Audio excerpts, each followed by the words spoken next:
ang hang. Sabi mo last na yung kahapon, dapat Sugsug ka kasi. mga kamay akay. What to do yan? Okay.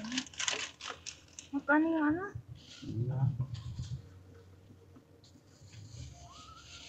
Parang 10, 20 siguro yan. Ano?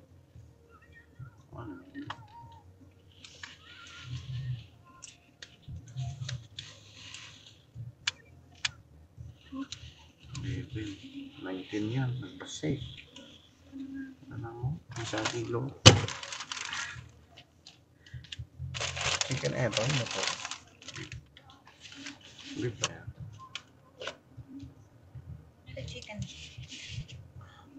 Mahal nung salmon, no? 19. 19? 19 din. Oh, kasi yung rice, ano lang, 11. Okay lang yan. Ika na dati. Bless this food, Panginoon, sa nagawa namin today. And iba-iba po kami sa pupuntahan namin mamaya, Panginoon. Sa pagkuha ng aking driver's license. Sana hindi namin itong food, magsilbi ka lang kasi daw po. In Jesus' name. Ano mo itong ano?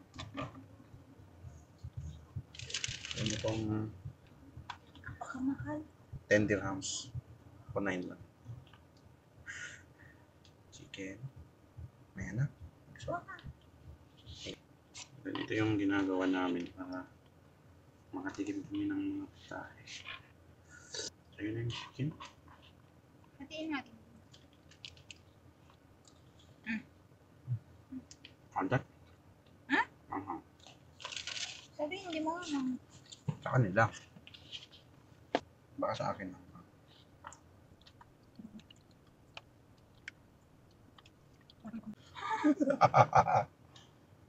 ang hang.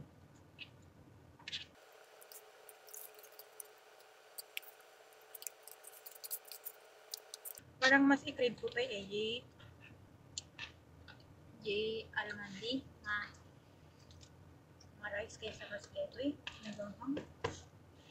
Martes pala ita. Hindi ako mag-aalam.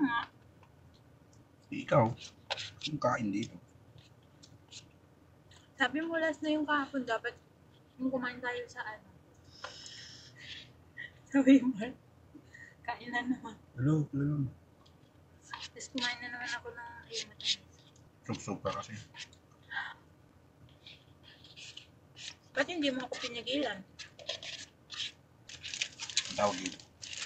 Cheese pa tayo. So ayun nga no, dito na kami nabutan ng dinner namin kasi sa sobrang dami ng aming mga ginawa. Una, nag-update kami ng Emirates ID.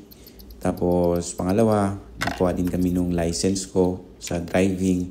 And ayun, dito kami kumain sa may Dubai Mall. At salamat and God bless.